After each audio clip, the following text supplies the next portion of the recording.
I got a lot of things to talk about tonight. First of all, I've stopped smoking weed. With black people, you didn't let me finish, motherfuckers. God damn. I'm sorry, black people, to break the news so publicly, but I can't smoke with you anymore. Every time I smoke weed with my black friends, all you talk about is your trials and tribulations. I'm sick of that shit. I got my own problems. Nigga, that's a waste of weed. I'm smoking weed to run away from my problems, not take on yours. From now on, I smoke weed exclusively with white people. Calm down, motherfuckers. You win by default. You got good weed conversation. All white people talk about when they get high is other times that they got high. I can listen to that shit all night. Dude, remember at Frank's last week? It's fucking smashed, man. And catalogs everything they drink. 2 shots of Jaeger, tequila, 4 bong hits, man, beer, cheeseburger.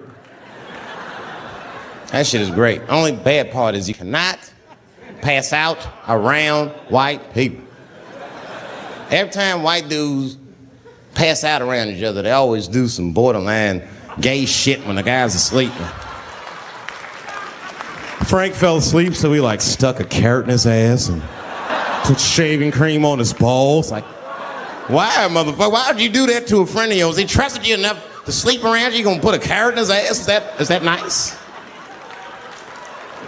I tell you right now, if I put a carrot in a black dude's ass, a nigga will kill you when he wakes up for some shit like that. That is an automatic death sentence on the street.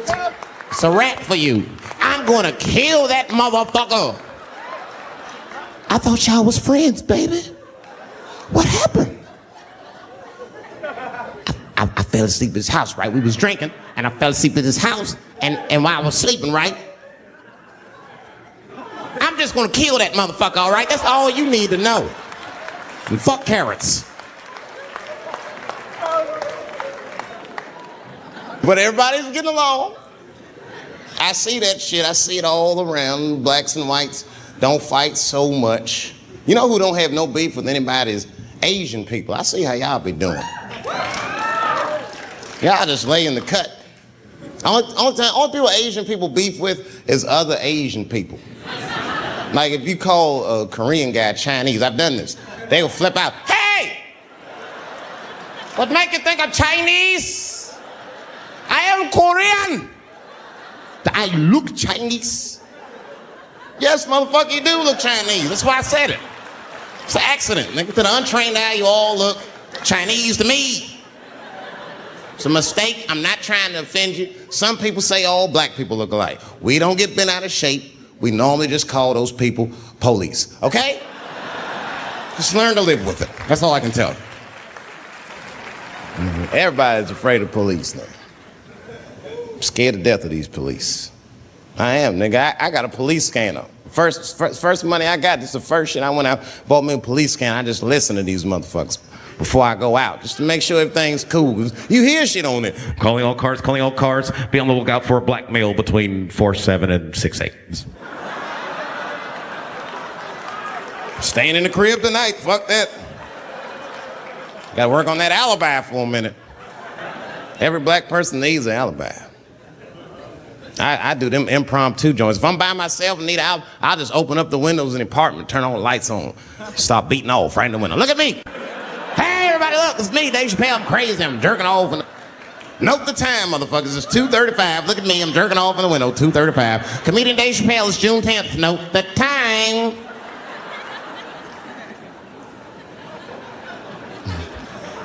That shit could save my life. Officer David Chappelle couldn't have done that. I saw him in his window masturbating from 2:35 to 2:37. I'm certain of it. He was standing on a clock and holding a calendar and today's paper. Fuck, I need an alibi. I can't be no celebrity. This shit is just the worst. I'm seeing it. I can see why. I see why stars are crazy now. These motherfuckers. I went to Disney World with my kids, which is a big deal for me. I don't get to see my kids so much. I do Chappelle show 20 hours a day. Sleep for like half an hour, raise my kids for 10, 20 minutes, and I go back to work. Now, This particular day, I got to hook up with the kids. We went to Disney World. Everybody at the park. Fucking everybody. Hey, Rick James, bitch. Hey, I'm Rick James, bitch. It's like, hey, man, hey. You mind not calling me a bitch in front of my kids? Time out, motherfucker. We take a day off. Even Mickey Mouse did it. I said, this is the most unprofessional shit I have ever seen in my life. Rick James, bitch. Oh, I was fed up.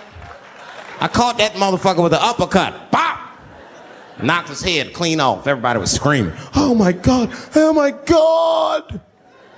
Mickey Mouse is Mexican.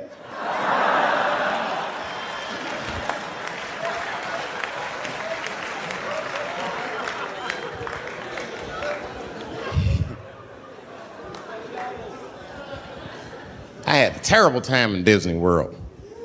Disney World is like a whole nother country anyway. They got their own currency. That shit is ridiculous.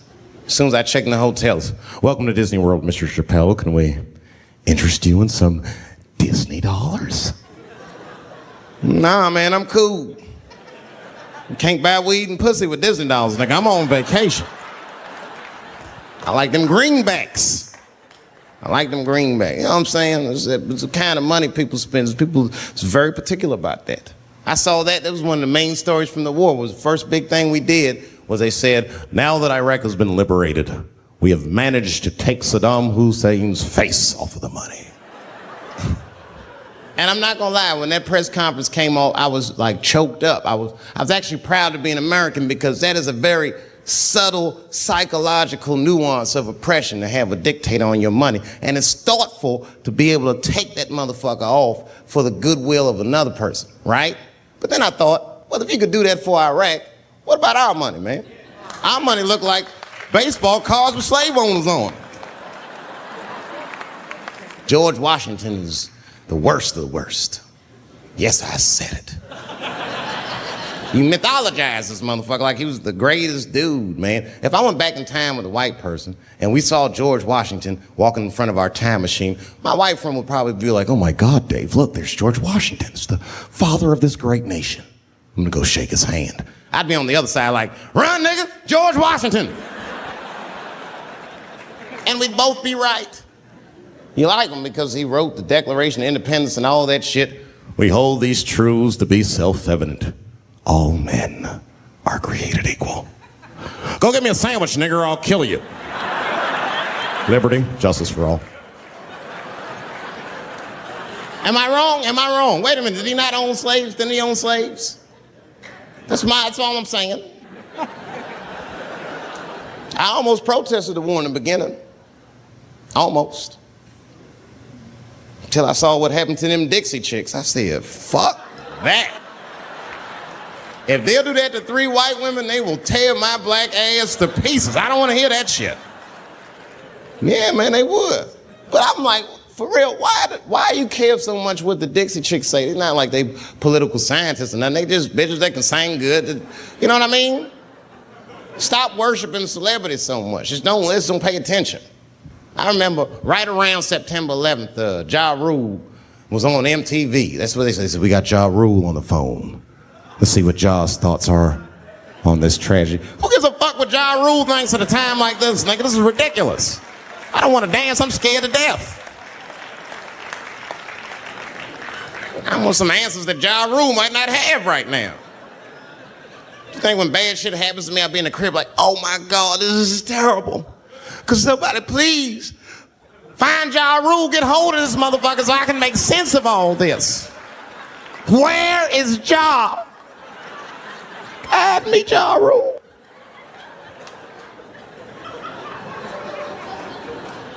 I don't even know why people listen to me. I'll say anything, nigga. I've done commercials for Coke and Pepsi. I don't give a fuck what comes out of my mouth. I just say what it takes. Whatever it takes, that's what I'm saying. If you want to know the truth, can't even taste the difference. Surprise! All I know was Pepsi paid me most recently, so tastes better. It's pretty much how the game goes. I'm just being real, man. There's too much goo-gagging over celebrities. People don't know what's fake and what's real anymore. That's why Bill Cosby got in trouble. Look what happened to Bill Cosby. Bill Cosby said some real shit and the whole world freaked out on him. For what? For having an opinion? Just because he was selling pudding pops for the last 40 years, people forget that he's a nigga from Philly in the projects, and he might say some real shit from time to time. It's not that big of a deal. I spoke at my old high school and I told them kids straight up, if you guys are serious about making it out of this ghetto, you gotta focus, you gotta stop blaming white people for your problems, and you've gotta learn how to rap or play basketball or something, nigga, you're trapped. You are trapped. Either do that or sell crack. That's your only options. That's the only way I've ever seen it work. You better get to entertaining these white people, nigga. Get to dancing. Go on out there and be somebody.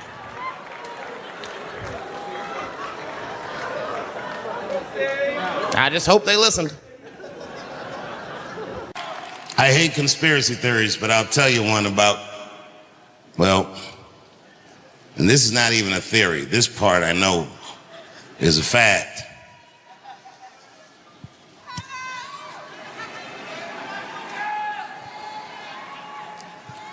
Did you know when I left DC and moved to New York in the 90s, the New York City Police Department had a hip-hop police task force? Did you know that?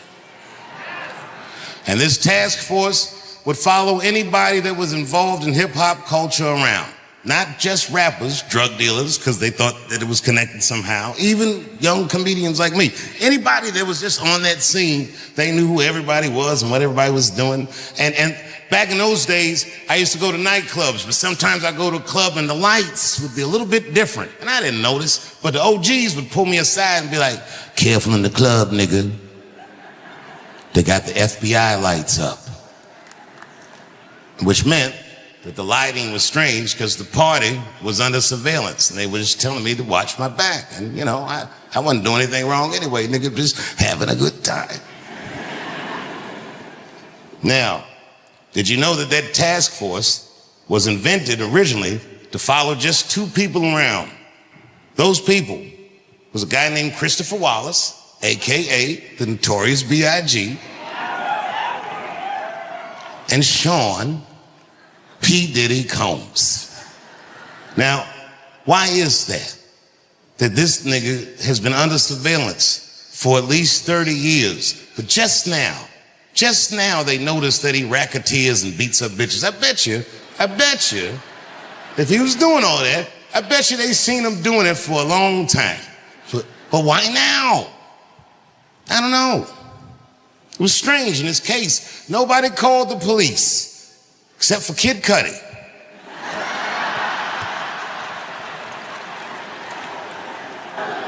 And everybody called Kid Cudi a snitch. But he wasn't a snitch. A snitch is when two niggas do crime together and one of them gets caught and tells on the other one to get himself out of the trouble. Kid Cudi was violated by Puff. He alleged that Puff blew up his motherfucking Porsche with a Molotov cocktail and didn't stop there. He said he then alleged that Puff broke into his house and opened this nigga's Christmas gifts. Oh, nigga, I would have been furious.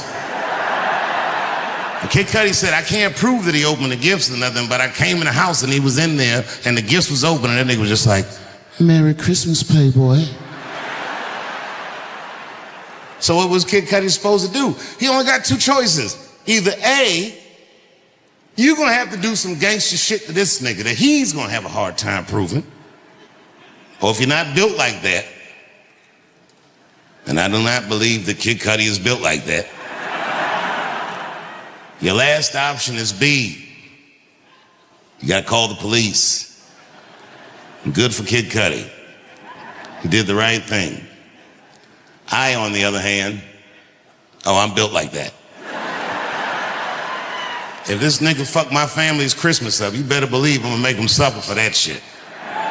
And niggas are gonna come up to me and tell me all about it and not even know I did it. Oh my God, Dave. Oh, did you hear what happened to Puffy? Oh my God, no. What happened?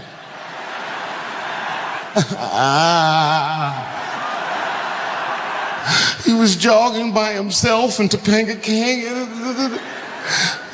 A falcon came out of nowhere and killed this nigga. Oh my God.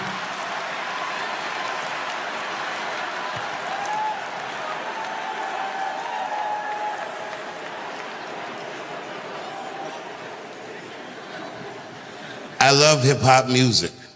I love many of the people that make that music.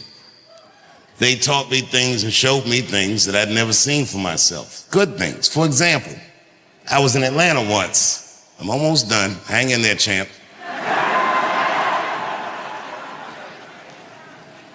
I was in Atlanta, and a rapper named T.I. called me up. Now, at this time, I didn't know him well. I know him better now, but I knew him well enough that he'd have my phone number. And the nigga called me up. He was like, Dave, I heard you was in my city. He said, I want to show you the real Atlanta. I said, fuck yeah, nigga, let's go. He said, meet me downstairs in your hotel valet. So I went downstairs. I thought he was fucking around, but when I went down there, he was outside in the valet, sitting in a purple Phantom. This car must have been $1.5 million. Beautiful purple color with ivory white seats. It's the kind of car that you gotta have a chauffeur to drive, but for some reason, this nigga was driving it himself. And I didn't ask no questions. I just jumped in the car, and man, he showed me Atlanta. Everything. Outkast and them started rapping over there, and Future used to play in the playground over here, and then he slowed the car up and he pointed to a house and he goes, and Martin Luther King grew up in that house right there, and he raised his children over here, and that's the church he preached in over there. And then we stopped at a red light, and these little black kids rushed the car from either side of the intersection with water bottles. These kids in Atlanta, if you know, they're called the water boys. Their whole hustle is they sell water to people who are stuck in that hot Atlanta traffic. I didn't know that. I just saw these young niggas running up on the car, so I locked the door like, fuck that.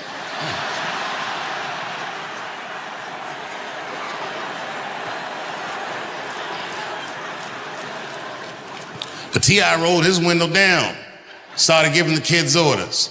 Slow down, don't just run up on somebody's car. You don't know what they got in there. And smile so you look less threatening. And remember your manners. Yes, sir, no ma'am, please, thank you. That'll keep you alive. And keep that condensation on that water so it looks refreshing and delicious. And then that kid realized that he was talking to a legend. He said, oh my God. He said, thanks, T.I., and held his hand out for some money. And that nigga T.I. looked at him and said, I done gave you the game, and rolled up the window and drove away.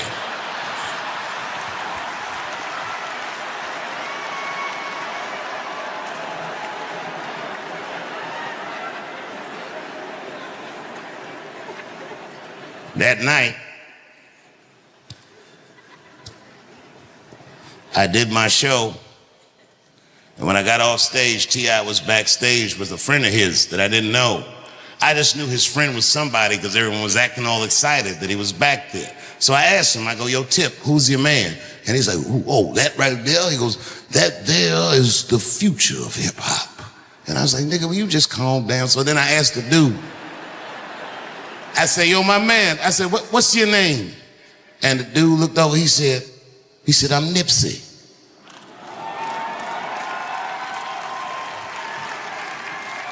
And this was Nipsey Hussle. I'm not gonna go all into it, but I gotta tell you, that night, me and T.I. and Nipsey went out, and we had a fucking blast. Good time, not a freak-off fun, but fun. So much so that when I got home from the road, and my wife always asks me, she goes, Dave, how was your trip? Normally I'm just like, it was good. But this time I was like, babe, I met the coolest nigga. I said, this nigga's younger than me, but it's like he's older than me. And she's like, what? She goes, what does that mean? I was like, I don't know, bitch. She's like, it's like hanging out with a fortune cookie. This nigga just had an answer for everything. I told her all about Nipsey. And what was funny about it is years later, I saw Nipsey's widow, and she pulled me aside. I'd never met her. And she said, I just want to tell you that my husband loved you. She said, he said he met you in Atlanta, and you had a wonderful time. I said, boy, that's fucking crazy. We sure did. Not long after I met Nipsey, I was in LA doing a show. And then after the show, I got a text from a guy that says, I'm at a party you need to be at. And I was like, I'm gonna go to bed. And he's like, no, nigga, you have to come to this party. So I'm thinking this must be the free golf, finally.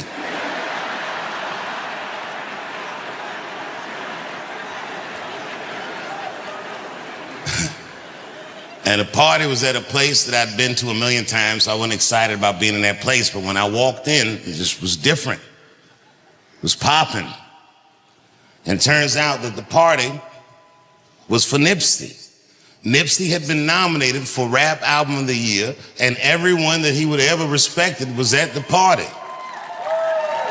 T.I. was there, Snoop was there, Jay-Z was there, Puffy, before we knew he did all that stuff, was there. I was there, on and on and on. And as good as the party was, when I was partying, I was having fun, but I had a pit in my stomach because it reminded me of the 90s. And you can believe me or you cannot believe me. I'm just telling you how I saw and how I felt. They had the FBI lights up. I just felt like, man, this party's under surveillance, but I didn't think too much of it. And then I went back home to Ohio and I was taking a nap, and my wife shook me awake, and she had tears in her eyes, and she said, David. I said, what's going on with you? She said, your friend is dead. Now, I'm old now, so I'm like, bitch, you're gonna have to be more specific than that. I know niggas with gout.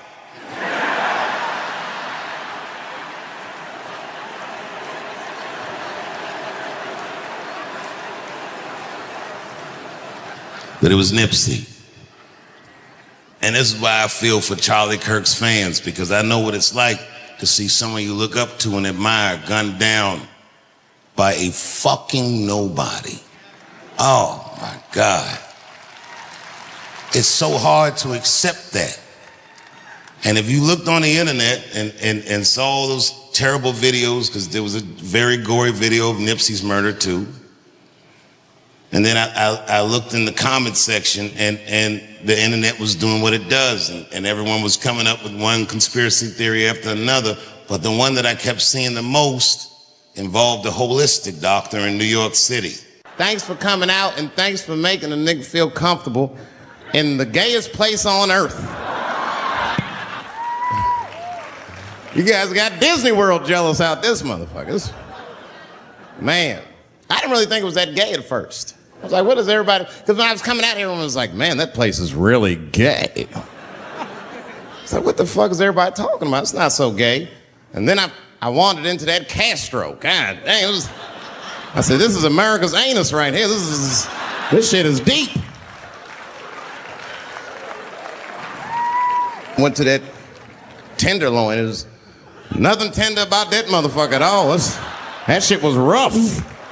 The opposite of tender. I have never seen crack smoked so casually before. These niggas was sitting in front of Starbucks smoking crack and drinking coffee. I said, this is off the hook. Talking about politics.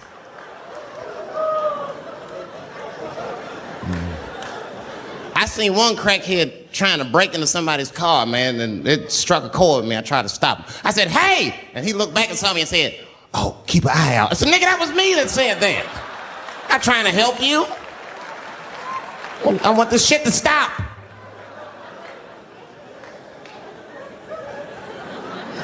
Crackheads are like that. I had a crackhead break my car window one time. Broke it. You know what he stole? Fucking candy bar I had lying on the seat. That's all he took. It's a goddamn candy bar. I was so mad. I drove around the neighborhood for 5 hours looking for a crackhead with chocolate on his face. I did that. I finally found when I grabbed that motherfucker and said, hey man, what's all this chocolate on your face, motherfucker? He looked confused. Chocolate? This is doo-doo, baby. I said, ah! Oh, man. This place is insane.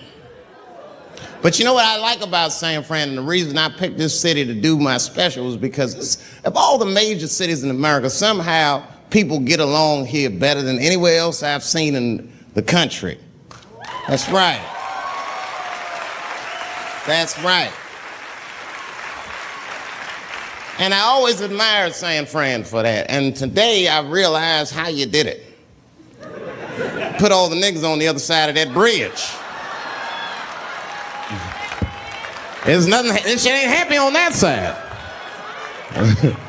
You leave San Francisco like, bye, thanks for coming to San Francisco. Come back in April, we're having a sale on Birkenstocks. As soon as you get to the other side, welcome to Oakland, bitch. Click, click.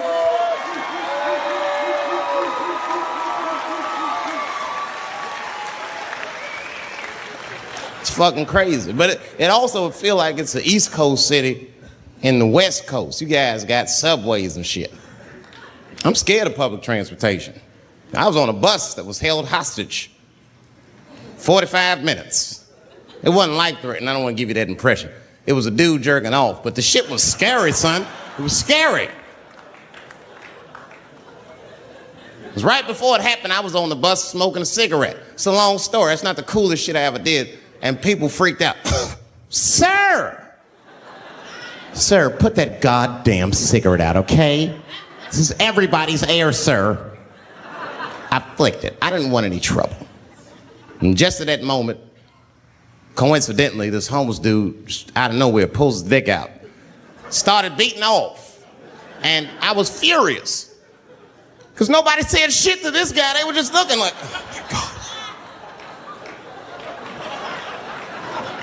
I was the only one on the bus that had the balls to say anything to him. And it's not even like I was brave, really. It was that, you know, I was sitting next to the motherfucker. I had to say something. Come on, dog, you hit my elbows. Stop. Son, stop. That's all I said. I didn't want to say too much. The guy's beating off on the bus means there's something wrong with this motherfucker. He's not wrapped so tight. I didn't want to push him over the edge. As soon as I said something, all these dummies on the bus, now they're brave. He's right. Put your goddamn cock away. I don't want to see this anymore. I don't want to see it either. Yeah! Now the guy flips out. All right, everybody, back up. Back the fuck up. I tried to be nice about this. Now everybody freaks out. Oh my God, it's a biological attack. Oh. I'm caught in the middle. I can't lose my cool. I said, hey, everybody, just calm the fuck down or you're going to get me shot. Let's all just be cool. Let's do what this man says so he'll leave us alone. Now everybody gets quiet.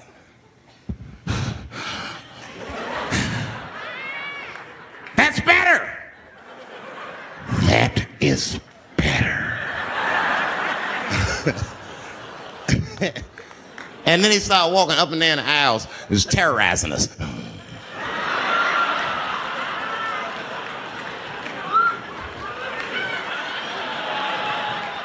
And then he starts making demands. You in the pink shirt, squeeze your tits together. Oh God, no, no. You, stick your finger in your butt. Why? Oh God, why is this happening? Oh God, oh God. He was working my way. Shit was tight. Just that minute. I got saved, dudes. I was so lucky. This guy at the other end of the bus, he snapped. He lost his mind. I seen it happen. Ah! He screamed out, rush him! He can't come on all of us and charge him out. Ah! And it was like a movie. This homeless dude seen him coming and shot one off. Ah! I dodged that shit like the Matrix. Niggas, oh.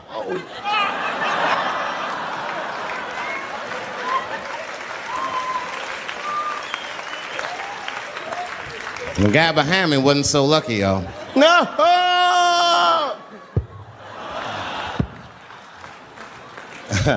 That shit was gross. It didn't kill him, but I'm sure that fucked his day up. You're not gonna have a normal day if the homeless dude busts a nut on your forehead and 8:30 in the morning. That's a wrap on the rest of the day. Ah!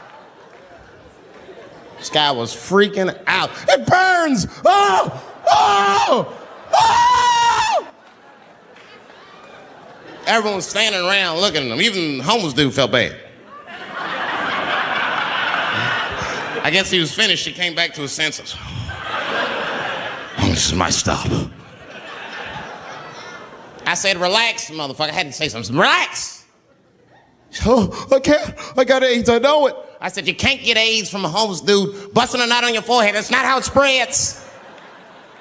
I don't even know if that shit's true. That's just what I told him, man. He was so scared I had to say something.